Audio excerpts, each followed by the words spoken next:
Paper plate making machine, semi automatic single die paper plate making machine అంటారు, semi automatic buffet plate making machine అంటారు, hydraulic paper plate making machine అంటారు, hydraulic buffet paper plate making machine అంటారు.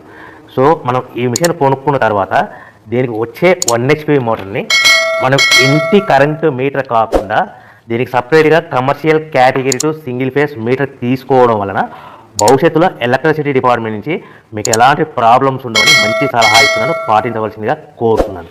So ఈ semi automatic hydraulic single die buffet plate making మిషన్లో కేవలము buffet ప్లేట్లు మాత్రమే తయారు చేసుకోగలుగుతాము. ఈ మిషన్లో కేవలం మందం లవ్ దొడ్డు ప్లేట్లు మాత్రం బఫే ప్లేట్ తయారు చేసుకోగలుగుతాము.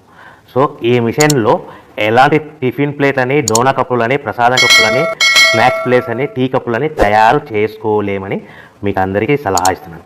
సో ఈ బఫే ప్లేట్లు ఏ విధంగా తయారు చేసుకోవచ్చు అంటే కనుక మనకు రా మెటీరియల్ షీట్ ఇలా ఉంటుంది. ఈ షీట్ని డై మధ్యలో పెట్టి గేర్ వెనక్కి లాగితే కనుక 1, 2, 3 సెకండ్లు లాగిన తర్వాత అదే గేర్ను ముందుకు నెట్టడం వల్ల డై కిందికి వస్తుంది. ఈ విధంగా తయారైన ప్లేట్ చేసుకోవచ్చు. సో ఈ బఫే ప్లేట్లు మనం ఎన్ని తయారు చేసుకోవచ్చు అంటే కనుక నిమిషానికి 5 నుంచి 10 ప్లేట్లు తయారు చేసుకోవచ్చు. అది కూడా ఆపరేటింగ్ చేసే ఆపరేటర్ మీద ఆధారపడి ఉంటుంది. సో మనము ఈ